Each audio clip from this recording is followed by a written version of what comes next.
All right, welcome to the latest episode of The Winning Balance. I am pumped for today's episode. We have Gage here. Gage is one of my homies. We are in the same men's group, Watt, Jimmy Rex's group, and Gage is a freaking stud. So we're going to dive into this. Gage, how old are you, first of all? I'm 26. 26 years old. I'm going to dive into this bio. Gage is going to be one of those guys in 10 years that's worth 100 M's, and he's going to be a good friend to have. We're going to fly on his freaking private jet and go to Tony Robbins events, right? Dude, just trying to keep up with Tanner. So No. Okay, so listen to this, guys. Gage, first of all, he's a millionaire by the time he was 22, which is an extreme feat, and we're going to dive into that for sure. He owns 23 doors of real estate. He's the host of Proximity is Power podcast, which if you guys haven't listened to that, go check it out, please. It's freaking sick. One of the reasons that I look up to Gage a ton, like I'm a huge advocate of investing in yourself, and my limit is around 30 grand a year investing in myself, and Gage invested 100K, you've invested over 100K into your self-development. Crazy. In the last 12 months, right? Yeah. Just the last couple months. Yeah. That's freaking wild. Insane. So he also owns Mamba Marketing. That's why he's developed it. You're in the door-to-door space and Pest specifically, right? Yeah. And my favorite part of Gage's bio, I'm on the road to try and net $1 million, right? And I'm like, feel like I got some stretches there. Gage netted, and I have his permission to say this, $850,000 last year at 26 years old. Yeah, not bad, not where I want to be, but yeah, chasing that million, Dude. So it's a battle. I'm right there with you, but I'm not right there with you. Like that's my goal, but I'm not at 850. So that's freaking so sick. And that's what I want to dive into, dude. Yeah. Like just some insight into like the winning balance. Like I care a lot about your relationships with people that you love. Like that's a focus on this. But the business side is also super intriguing to me. So that's what I want to touch on. So let's start from the beginning, dude. Like from high school, let's start when your career started. Like I want to hear Gage's story from the horse's mouth. Like start spewing, dude. Okay, dude. Well, first of all, honored to be here, and dude, so much respect for you and what you've been able to do. Like legit chasing you too. So pumped that we're in the same men's group. It's been awesome. But yeah, dude, so I feel like my story began in high school. I had a friend whose parents were mega wealthy, and I just saw the world in a different lens. Like my family had money, but we didn't see it. Like my dad believed that we should earn everything that we have. So like he'd give us the bare minimum, but anything extra we wanted, we had to go out and earn and hustle and learn the principles. And like I feel like parents sometimes want their kids to have more, but I heard this quote, like instead of wanting your kids to have more, you should teach them to be more. And I feel like my dad did that really well with us. He like taught us the principles that made him successful. Like one of his favorite quotes is, "I would never deprive you of the experience of doing it yourself." So anyway, so learned a lot of like good principles growing up with him. But in high school, I had this friend whose parents, like I said, were extremely wealthy. Like they're one of the wealthiest families in Utah, but they're not really known. So he owned my friend's dad owned a cleaning company that cleaned all the Walgreens, CVS stores, like Vasa's in Utah, like all over the eastern United States. And he told me like he netted like $30 million in 2020, like when COVID was on the rise, like they had to clean it. Yeah. So crazy rich family, well off family. And anyway, going from like my house to hanging out at their house, like they had a pool, in-home gym, half pipe tennis court, courtside tickets to the Jazz, 5-car garage, all the cars, a house in Boston, G-Wagon in that house. Like they had a ski out cabin at Deer Valley, like just crazy life. Riverside Country Club, The like, dream. Yeah. Like, we literally go to lunches there in high school, get whatever we want type thing. So I just saw like this lifestyle. And not only that, but I saw such a cool family. Like the parents loved each other, would tease each other, super playful. Their family was awesome. They were grounded. They were giving back to the community, serving at a high level, like all the fundraisers, agreeing to, I was selling football cards and like banners for football in high school, and they like bought the most expensive one to just give back, right? And so anyway, I just kind of like realized in high school, like I want to be rich to be able to like do more and live a bigger life and help more people. So like, yeah, I want you to keep going on that note, but you look up to these people clearly, right? Yeah. But I want to focus on an aspect that you talked about. You looked up to them like financially, of course, but also you looked up to them in different avenues of life, right? Yeah. Can you like hone in on that a little bit more? Yeah, I mean, dude, well, one, they had an in-home gym, and like every day when I'd go over there, like, yeah, like my friend's dad was in the gym. He was a ex-boxer, so he'd be like doing whatever in the gym. Same with his mom. Like they were intentional with their health, right? They ate really healthy, organic. They were intentional with spirituality. Like my friend would tell me that they're doing scripture study sometimes so he couldn't hang out. Like they had family dinner all the time. And I also saw like, even though he had this huge company and was making a ton of money and investing in real estate, had a bunch of storage units, restaurants, stuff like that. Dude, he had a lot of free time, like to be with his family and like be present. Like he's like the most present guy ever. And so I'm like, holy, like you really can have it all. Yeah. And I just feel like that's like, some people think like, oh, if you win here, then you have to lose in these other areas. But like, it's not true. Like you really can have it all. And balance to me isn't devoting the same amount of time each day to everything. It's just balancing the right amount of time to the right things. And you'll have different seasons of your life where maybe you're spending more time here versus here, and that will change, right? And so, yeah, if that makes sense. 100%. And the reason I wanted to touch on that, because my phase of life, like there's a lot of money in Utah, and there's a lot of flashy money in Utah. And I'm at the phase of life where money no longer like, I don't look up to money anymore.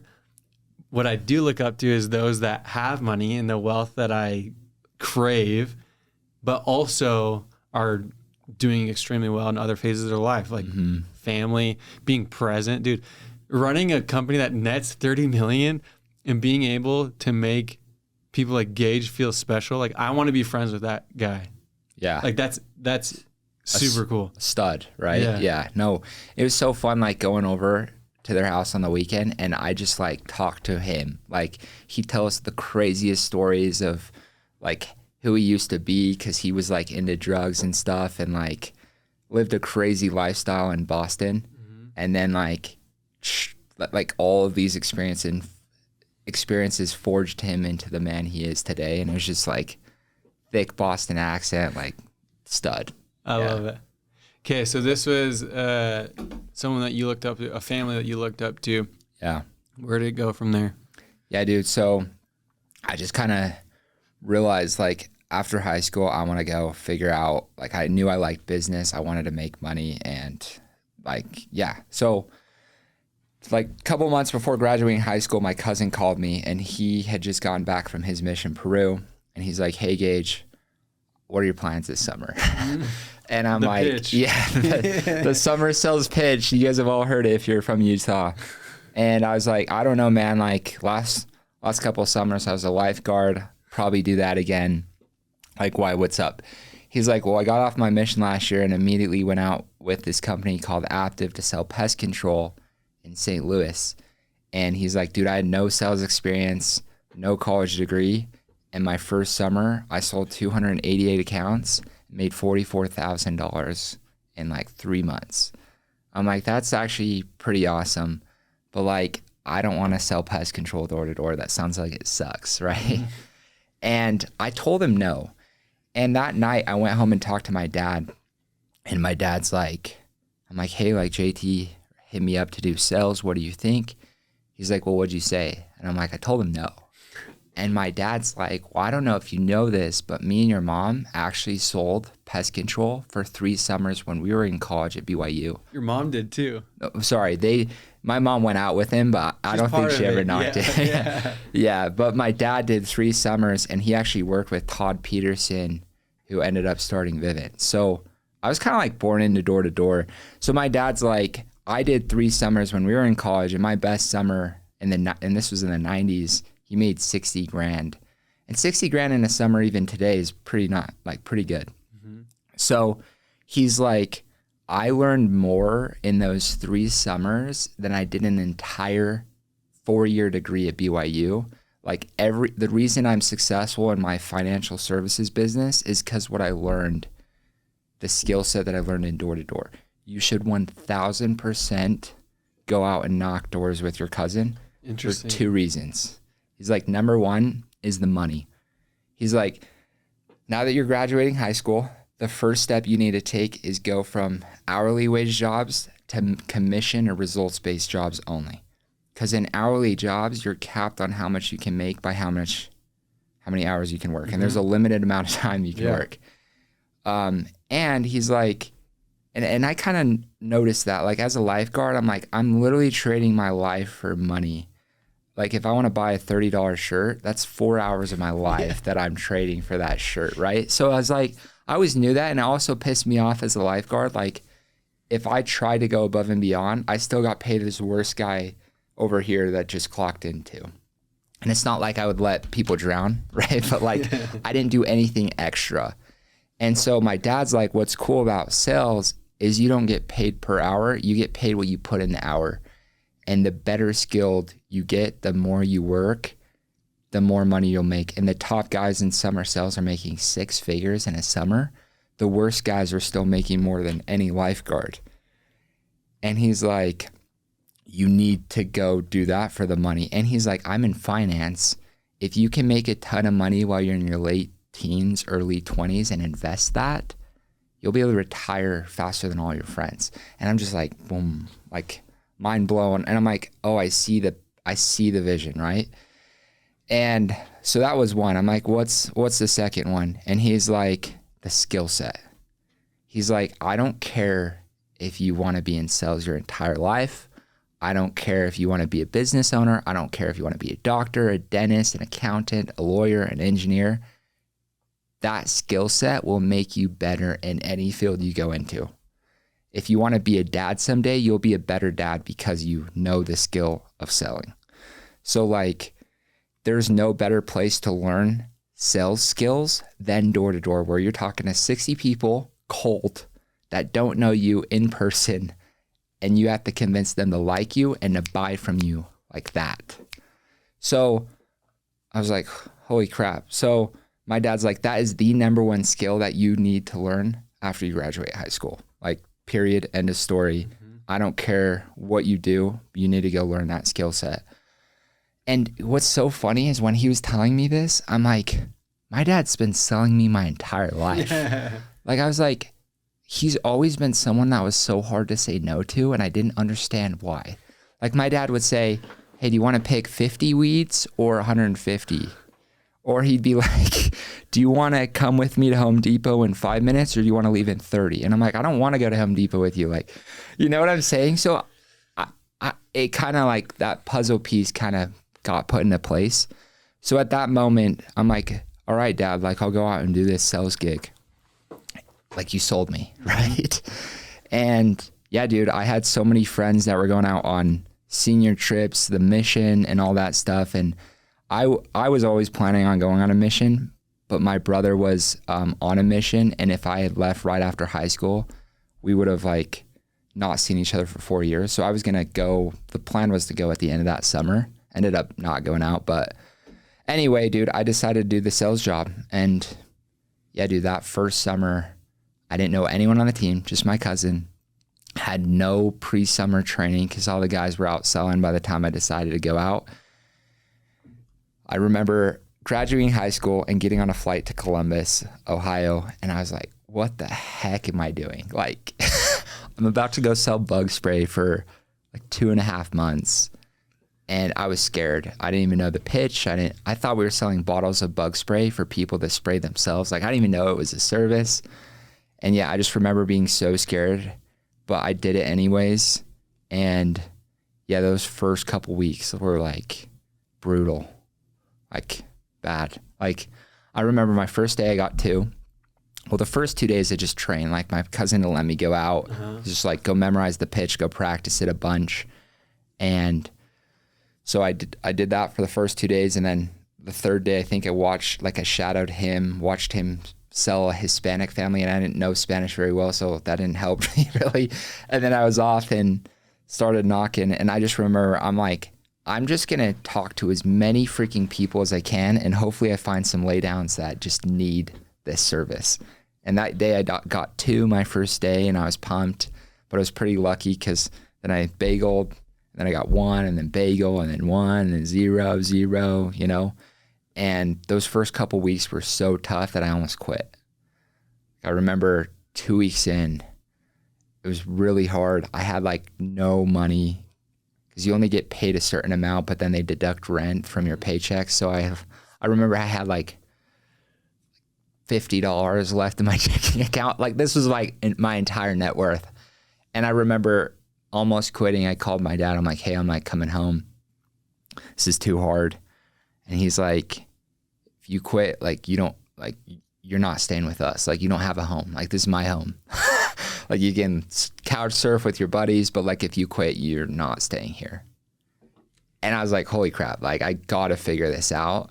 I feel like people change their life either out of inspiration or desperation. It's one or the other, right?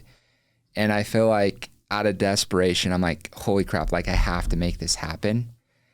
And my cousin, I talked to him too, and he's like, dude, you need to either take this job seriously and do it the right way or go home. And I hadn't been working the hours. I had been getting on Snapchat and Instagram between doors. Like, Game Pigeon was like the thing back in 2017. So I was playing pocket pool between, like, not focused, totally scattered, didn't even have set hours I was working. Wasn't putting time into training, but 2 weeks in, I made a decision to stay out. And I'm like, okay, I'm not going to take breaks. I'm going to work from this time to this time every day. I'm going to train for 30 minutes by myself and train with the top rep on the team every day. I'm going to delete all of my social media apps, delete Game Pigeon, and just go all in. And dude, it's just amazing what happens when you actually just draw a line in the sand and just live up to your commitments. Pretty soon, dude, I just started selling, and I started selling more than my cousin who brought me out there. And yeah, dude, in a 2-month summer, I ended up selling 150 accounts, which I was the top rookie on my team. And yeah, ended up by after everything, back ends and everything in December, I had $30,000 in my checking account. And dude, I was pumped. It was like, holy crap, I just made $30,000 in 2 months. It's like 15 grand a month. Mm-hmm. I'm like, I'm probably going to, it wasn't like at that moment, I was like, hey, I'm going to go do this forever. It was like, hey, I'm probably going to be single and in school the next 4 to 8 years, depending on what I do. There's no way I'm not going to sell, at least in the summers. I did the backwards math. I'd average like over $50 an hour, where, you know, as a lifeguard, I was getting like $5 after taxes was taken out. So I was like, there's no way I'm not going to sell again, at least in the summertime. And so that's what started my journey. Ended up, I'm like talking way too much, but I hope this is kind of answering your question. No, it is. But I like started school after that summer, and after 3 days I dropped out because I'm like, why am I spending my time, my money, and my energy taking these general classes when I don't even know what I want to do? Like, I think school is great if you know what you want to do and it requires a degree. Otherwise, I don't think you should go. Yeah. Unless like you're trying to like network and like figure out what you like. I don't know. But for me, it didn't make sense. And so what really turned the corner for me, I feel like, was right after I dropped out of college, my parents sat me down and I was still living at home. And they're like, hey, good job this last summer. But right now, you're not going on a mission. You dropped out of school. You don't have a job. You don't have a girlfriend. You're living in our basement. Like, what are you doing with your life? And I'm like, well, I know I'm going to go sell again. And so at that moment, I'm like, I wonder how many I could sell if I actually go all in. I like kind of half-assed it the first year. Like, how good could I do if I go all in?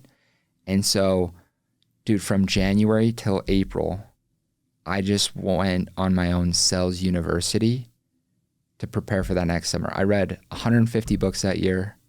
I interviewed all the top reps that I could. I listened to all the podcasts, watched a bunch of YouTube videos, just got obsessed. Met with Casey Baugh, huge mentor, taught me to write down my goals every day and read books. Again, actually invited me to my first Tony Robbins event. So just did all of this pre-work because everybody wants to win in life, but it's who's willing to prepare to win. That's what matters, right? Everybody wants to win, but nobody's really like to the level that you're willing to sacrifice and put in effort will be the level that you succeed in life, you know? And I heard a quote too that I love. It says the difference between amateurs and professionals in anything is amateurs perform 4 to 10 times more than they prepare. Professionals prepare 4 to 10 times more than they perform. You think about like Kobe Bryant, dude, the guy prepared 4 to 10 times more than he performed in games. Like his training, his practice with his team personally in the weight room, nutrition, all of that was so much more than like the 2 hours of the game. So I just freaking prepared, and like I went from selling 150 my first summer to freaking selling 472 my second summer, and I made 100K when I was, I think it was 18 or 19. And that's when I was like, holy crap, like I just made 6 figures in 3 months with no degree. I'm going to go all into this thing. And what's cool about summer, like that industry, is once you hit a certain amount, you can be a team lead where you get paid not only high on your sales, but you get paid to train and help other people do the same thing. And there were guys in the company I was at that were making $1 million plus a year just developing leaders and leading teams and not even knocking a single door. So I feel like meeting Casey Baugh and seeing how his lifestyle was and how much I looked up to him, and then seeing the opportunity, I was like, oh, I could get to my friend from high school's lifestyle through door to door. Sorry, dude, that was a long-winded answer to your question. Good. So let's fast forward. Like, you made 30 grand your first summer, 100 grand the second. Yeah. Where did you escalate into? Like, where was the light bulb when you said, I want to do this my own way and start Mamba? Yeah, no, great question. So yeah, I ended up doing Aptive for 5 years, and it was a great spot. What did you make in your last year of Aptive? Like 300 something. So yeah. you were like, you're making good money. Good money. And you just wanted more. Yeah, well, the thing is I kind of left Aptive out of like necessity, because like Aptive was a great place, but they kind of, I felt like they grew too big too fast. And so they added a lot of sales reps each year, kept opening up new branches. And as they did that, their like the quality of the service the customer received kind of went downhill. And I saw that because we get paid for a 1-year contract. And if they cancel before a certain time, then you don't get paid commission on those deals. And so my first couple summers retention was great. But then as they grew, my retention and my reps that I brought out and trained retention went down. So I almost left door to door completely. Like, and luckily for me, I had invested like the majority of my earnings throughout the years, because my dad was having me read Rich Dad, Poor Dad, The Richest Man in Babylon, like all these books. But yeah, so I started Mamba with the intention to create the best place for reps, where we got guys to sell the most, and then work with small companies that had really good retention and good service, and have like pay scales to make it no brainer. Because if you help somebody sell more than average, pay them higher than average, and have better retention than average, they're going to make way more than average. For sure. So that's why I kind of started Mama's because like I just thought that we could do things a little bit better.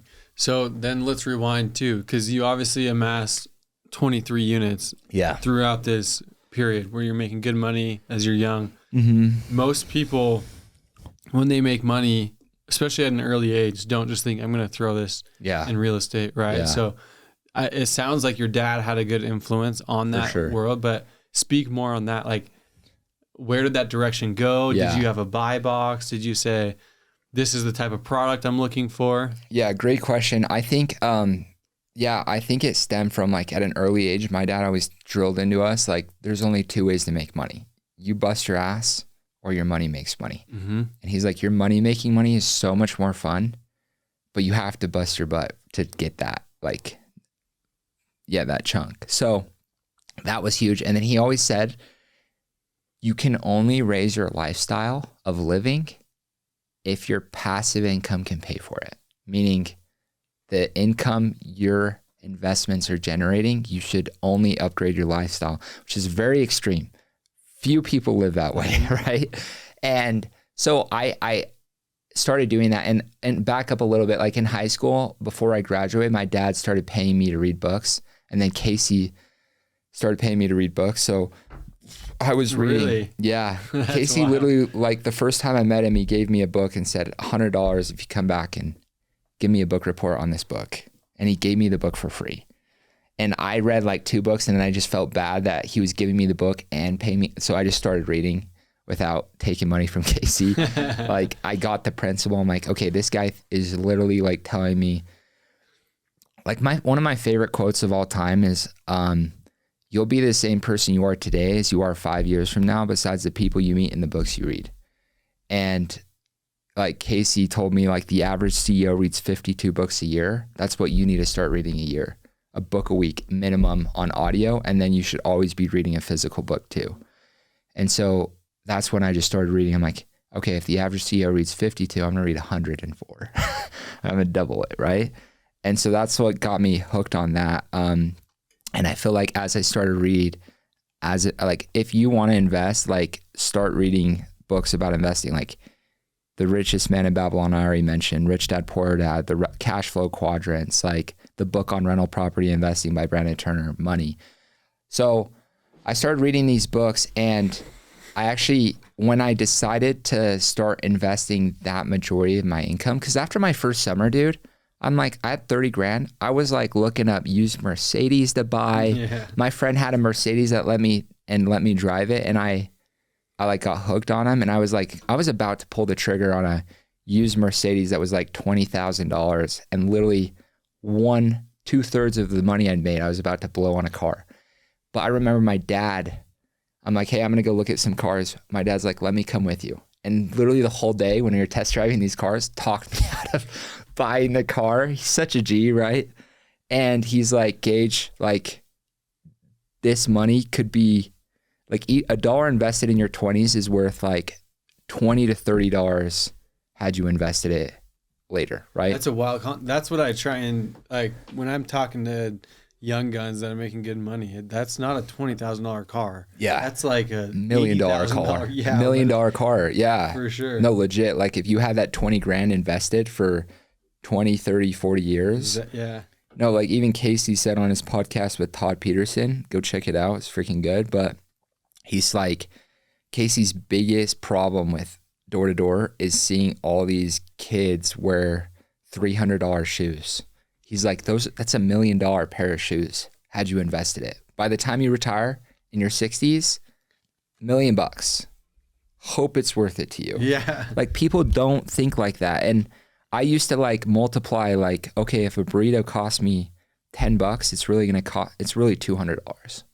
Like I used to be that extreme about it, but I went to my first Tony Robbins event and Tony talked about investing, one of the days of business mastery. And he's like, the single most important decision when it comes to investing isn't what asset class or any of this. It's what portion of your income you're committed to investing. And you cannot break that. Mm-hmm. And I remember thinking, okay, I'm going to invest 50%. Like everyone says 10 or 20. Tony was talking 20. I'm like, I'm going to do 50. Because what they don't tell you is like the faster you retire, like the bigger the percent, the faster you retire, the faster you be financially free. Like the biggest wealth, your income is this biggest wealth building tool that you have, right? And the majority, like if you can invest a higher percent of your income and always make more than the year before, you're going to be able to retire like tomorrow. Like, does that make sense? So yeah. I committed right then. I was going to do 50, but my friend sitting next to me, I'm like, how much are you doing? He's like 80. I'm like, I'm doing 80 then. So I've literally, since my first summer, I've literally invested 80% of every dollar since my first summer, which has been hard to do when you see all these guys doing this and that and the other thing. But yeah, that principle ended up making me a millionaire at 22, like where a lot of guys every summer have to go out because their lifestyle is so inflated and they're a slave to their job now because their liabilities and their monthly like expenses are so high that they have to keep making more and more just to survive and float at that lifestyle. Well, yeah. And that's like going back on what you said of, I'll break that down into another level of, when you make more, the trend is that you spend more. And to me, like I've met people that are making $500,000 that live paycheck to paycheck, like scary, like legit paycheck to paycheck. Yeah, because their lifestyle, their liabilities are increasing, and to me, like that's no different. You're running even faster rat race than someone making 100 grand because your liabilities are so much higher. Yeah, it's scary. So like, yeah, to me, and I love what you said, is like your passive income should feed your lifestyle inflation. Mm-hmm. And Thatch, who's one of my mentors, talks about like, don't buy a Lamborghini if down the road your passive income fuels your current lifestyle and you buy another rental and that rental's cash flow can pay for that Lamborghini. That's where you can explore that world. So that's the principle that I try. But Utah is an interesting place. Utah, there's a lot of keep up with the Joneses, like summer sales, even like the LDS culture here in Utah. It's just like, okay, we go to church together. We have to compete with one another. There's this wild, interesting culture that Utah has, that being from Seattle, it's not that way. People really dress however they want. A lot of weird people there too, but I freaking loved it. It's just like they're comfortable in their skin, and Utah is like an interesting perspective change. And so it's much, much harder to fight that urge of lifestyle inflation, but it pays off, like as you're talking about. One of my favorite principles I've learned is like short-term hard, long-term easy. Mm-hmm. Short-term easy, long-term hard. And part of that, like when you apply that to investing, it's like, okay, it might be harder right now to live broke and not buy the fancy clothes, the cars, the houses, the trips or whatever. But if I make that short-term sacrifice now, later in the future, that money's going to grow and life's going to be easier. And I'm going to have more money to buy more nice things in the future. And so like the more you can delay short-term gratification, when you get a sum of money, the better off you're going to be. I feel like all of self-improvement boils down to that principle of like long-term perspective. Like the more you can delay short-term gratification and do the hard things now, the easier life's going to be in the future. You know, like even think about like working out. Like working out's hard to do. Like it's harder to do than sitting on the couch maybe. But like if you do the easy thing and just sit on the couch right now, long term in the future, it's going to be hard. You're going to get sicker faster. You're going to end up spending a lot of medical bills and all that stuff. Or if you just make the short term hard sacrifice of working out every day, and I actually love working out, so it's not even hard for me now. But like later in the future, your life's going to be easier and you're going to have an easier life when you're older because you're going to be healthier. For sure. So, I mean, like the simplicity of playing with your kids. Mm-hmm. Like I saw this article or someone's post, whatever it was. And the dude was playing with his kid, and I might have mentioned this in another podcast, but I'm going to bring it up again. Yeah. But he was playing with his kid. He hadn't been working out much, and he was throwing him in a pool and like tore his rotator cuff. Couldn't play with his kids because he was so out of shape, not flexible. Like, and that triggered something in his head of like, this is what I can work out. I can stretch every day. Not only did I think, oh, I'll feel better, I didn't realize the specifics of like, I can play with my kids to another level. That's just some random thought for me. Well, dude, it's true. Like he didn't tear his shoulder that day. He tore his shoulder the last 10 years of not working out or stretching his shoulder. Right. For sure. And so like, if he would have done that, like that wouldn't have happened. So yeah, anyway, that's cool. It's a simple, dumb example, but for good. me, it's like a reminder of being in shape. I think I could go down this rabbit hole forever, but your mental health, your physical health, like your quality of life, not only your quality of life today, but your quality of life when you're 60. So anyways, we don't have to go down that rabbit hole, but, and I feel like too, I'll touch on this, like guys, when you bust your butt to make money, like you put your heart and soul into earning that. Why burn it? Like freaking Kevin O'Leary. Listened to a podcast with him, and he talked about how every dollar he has is a soldier. Why would he kill his soldiers? And killing his soldiers is spending his money on dumb things. And he's like, why would I kill my little soldiers when I could send my soldiers to war and they bring back refugees or slaves, and then the army gets bigger and bigger? And that's like your dollar. Like you could send each dollar out to war, to battle, to go work for you, and then you have more in the future. So like, yeah, I think it's kind of a funny imagery of like every dollar is a soldier, and you can kill the soldier or you can send him to war to, grow. Build your army. Yeah. I love it. Anyway. Kevin's an OG. He is. Okay. I want to talk how long have you been married now, Gage? 2.5 years. Okay. 2.5 years, and you have your first on the way. Yep. Congrats. Best 2 years of my life for sure. I love it. Yeah. Marriage is the best thing in the entire world. It's an active approach, but it is the best thing in the world. Yeah, it is. And having a kid is even better. I'm excited. Dude, it'll change your world for the better. And I think it's going to, like, you're already a disciplined, motivated individual. It's going to bring out another dog, dude. Dude, I'm excited. We're really pumped. But yeah, it's going to be a transition. I'm trying to prepare for it, but you can't until it's here, really, Dude, but people talk about it being hard, but what I'll say, it's a different kind of hard. Like waking up in the middle of the night for your baby, there's this biological instinct that kicks in. At least for me, it did, where it's a different kind of hard. Like it's not do I want to get out of bed right now? It's like, no, you're getting up, you're helping out your baby, you're helping out your wife, right? Yeah. So it's definitely a change, but it is so good. But I wanted to touch on that because, like, I talked about this with John Taylor, the CEO of Grit. Like, the summer sales industry, the stereotype is it's not like a family-friendly job, right? Or world to be in. And John had an interesting perspective on this, is of like, you can create whatever you want. Yeah. The and life, as he describes, which I love.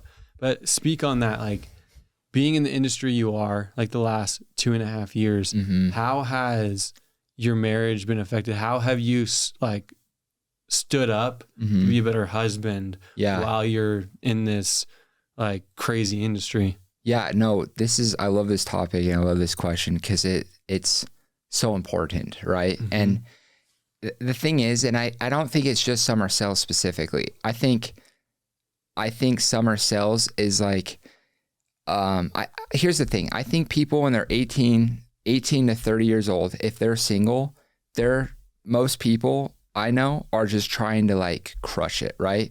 Trying to go from no money to money, trying to go from survival to like thriving.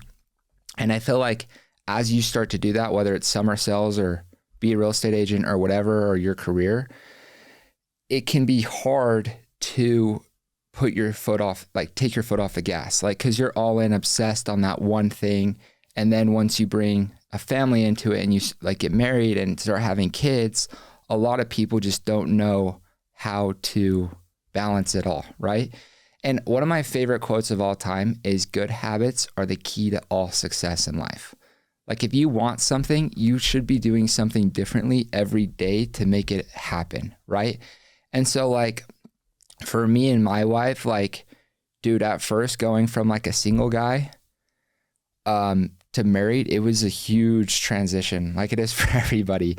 And I think the biggest thing was like I was used to controlling my schedule completely, doing whatever I wanted, when I wanted, with whoever I wanted, right? And like taking calls from my other single friends at nights, hanging out with the guys, doing whatever, not checking in with anyone, and then going from that to married, where now your schedule needs to be aligned with your wife's. There needs to be set aside time every day that you two are together. So like good habits, like you need to create good habits that allow you to prioritize your marriage. And for me, the biggest change, and I feel like the biggest thing that's helped the most is, dude, I get home at the same time every day of the week. Mm-hmm. Except Wednesdays. And Wednesdays we do our sales training and leadership call, but every night except that, I'm home by 6. And dude, every night from 6 to 9, I literally am off my phone for 3 hours. Like no phone, like unless she's on it, like, and we're watching a show and whatever. But like, I really try to be off my phone for 3 hours when I get home. I go home, I change out of what I wore in the day. That helps me like change my mindset from like work mode, hustle mode, investing, guys, all these things to like, I'm home with my family now. Mm-hmm. So I change, and then I literally just put my phone in another room. I try to, and literally just be there with her.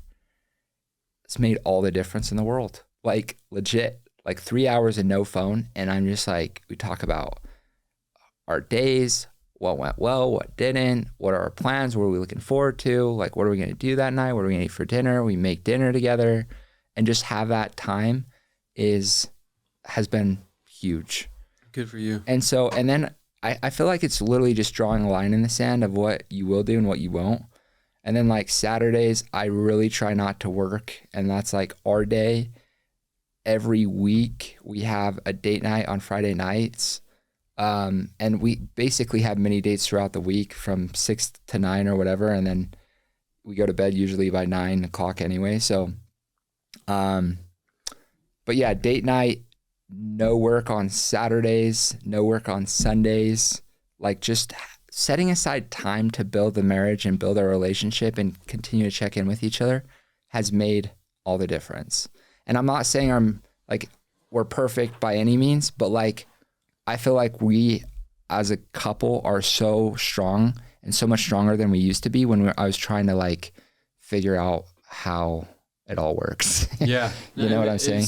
One thing that I've learned in marriage, like I've been married 5 years now, so by no means an expert, by no means is our marriage perfect in any stance. But one thing that I've definitely learned is marriage is an active approach. It is, yeah. You have to be intentional about it, just like your business, or it's gonna fail. Like if you're not growing, yeah, it's crumbling, right? And I believe that with business. I believe that with investing and marriage specifically, right? So, and I feel like too, like I said, good habits are the key to all success. So I feel like having clear daily habits to keep your marriage thriving. Weekly habits, monthly, maybe even quarterly. Mm-hmm. Like one of my favorite quarterly habits I do with my wife is every quarter, and Casey Baugh, shout out, taught me this. Every quarter of the year, he does like a weekend getaway with his wife. And then once a year, they do at least 1 week-long trip minimum.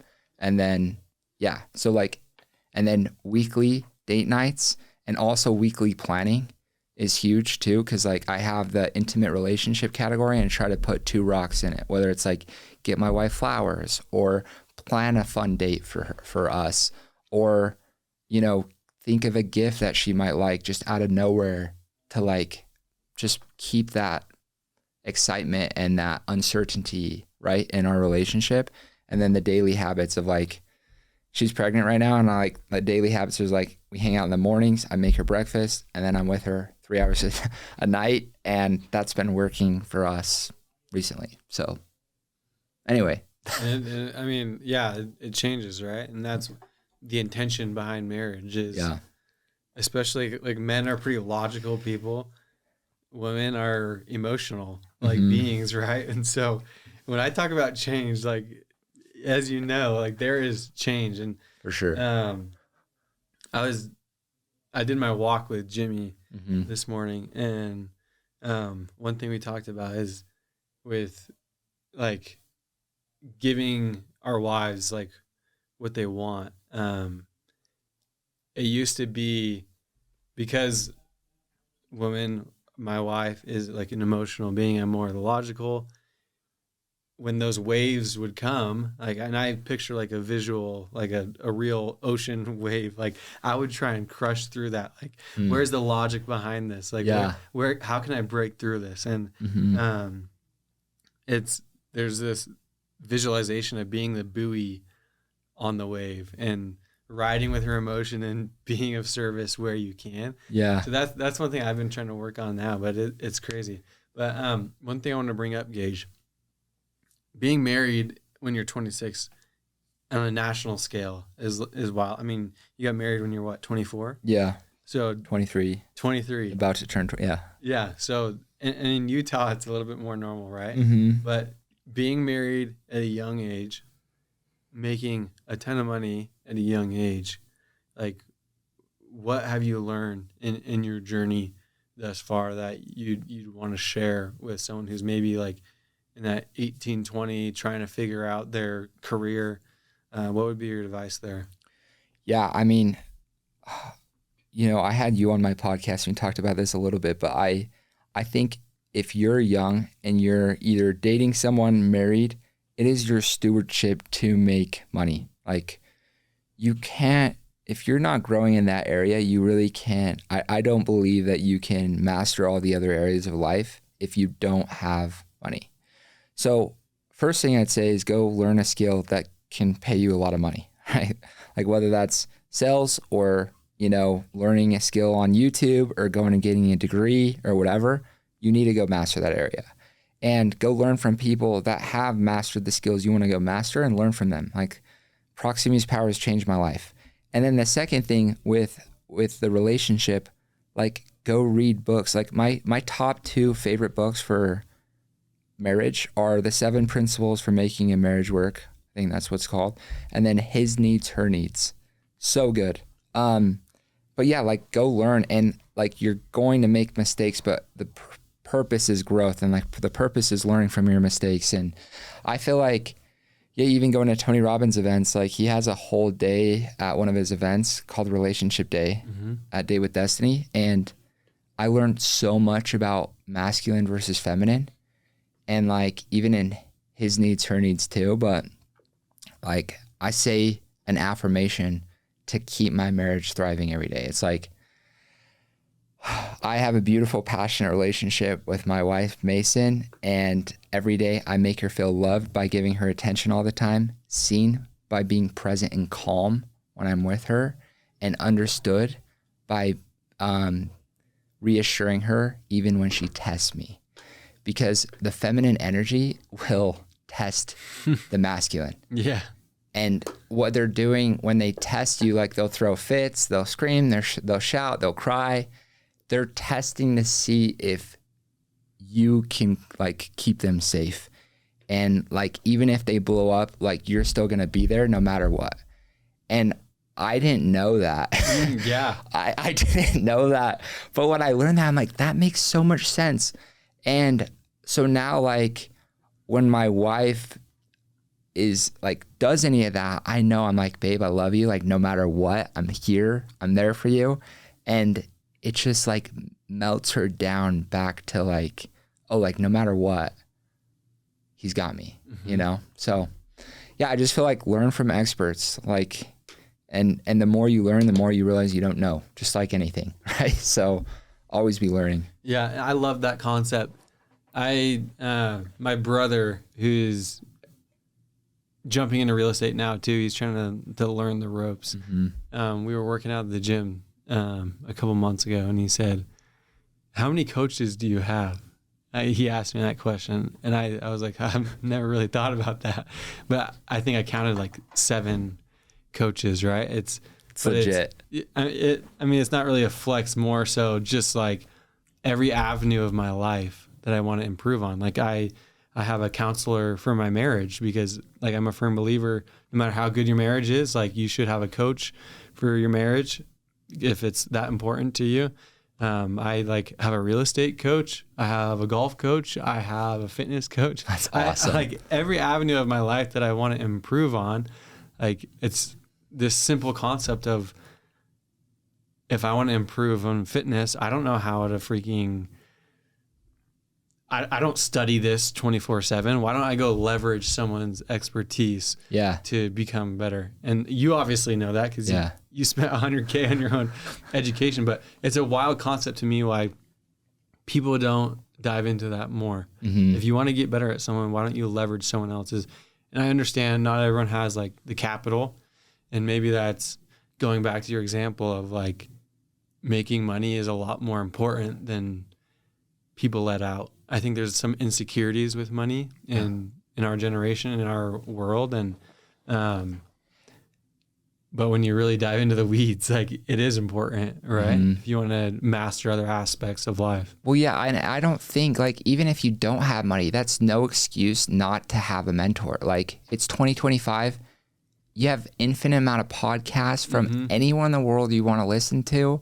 You have, YouTube channels. You have books that are literally $5 at Savers. I mean, not Savers, DI, right? Or like some of these places, or Amazon, or just free audiobooks. Like there are so many resources at your fingertips, but those tools only work if you use them and you consistently and you're intentional with them. But yeah, no, like I agree 100% on coaching. I was talking to Brandon Turner, and he says like he has a coach just like you for every area of his life. And the reason he does is literally just pure accountability. Yeah. Because like if you just hold yourself accountable, or have a coach to hold you accountable to things, the likelihood of you achieving whatever goal goes up by like 95%, is what he said. And I think there's so much truth to that. And even if you don't have like a hired coach, you can be your own coach. Like you can hold yourself accountable. Okay, if I want to lose this amount of weight this quarter of the year, okay, this is what I get if I do it. This is what I get if I don't. So make it pleasurable if you do hit your weight goal. Make it painful if you don't. Like if I don't, then I have to eat salad only for an entire week. Atomic habits. Yeah, exactly. Yeah. Like stack it, make it painful, make it easy to like lose weight, and make it pleasurable if you do and painful if you don't.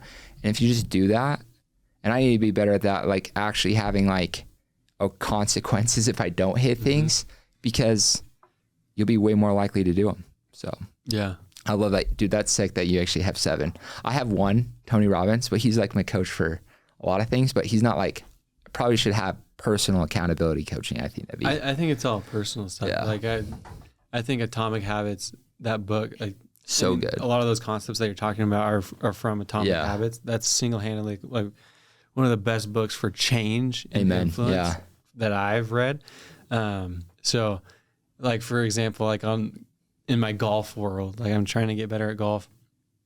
And if I hit single digit handicaps, which I know I'm going to do it this year because I freaking am obsessed with it. Yeah. But I'm going to go get fitted and get all new clubs and like that. It's perfect. Yeah, exactly. That's awesome. I don't know what my consequence is yet. I got to like not golf for a week or a month. That might be tough one for me, but dude, I appreciate you coming out. Like I learned something. I know the audience definitely. You came out here on your own accord, obviously didn't pay you to be here. What can the audience do to help you in your business and in your life right now, Gage? Dude, no, this has been awesome. Yeah, I mean, I think I mean, if you're interested in summer sales, hit me up. Yeah. We're always hiring good people. And then, yeah, I think if you want to learn more, like check out the pod, keep following Tanner because he'll take you to great places. So this has been fun. Proximity is power. Proximity is power. That's your podcast. So where can they find you, Gage, right now? Yeah, at Gage Heward. I'm mostly on TikTok, Instagram, and YouTube. Most active on Instagram, probably. Okay, how do you spell your last name? So if people are listening, they can visualize it. Yeah, so at Gage and then Heward, Heward. So beautiful. Thanks for coming, Gage. It's been a blast. Till next time. Yes, sir.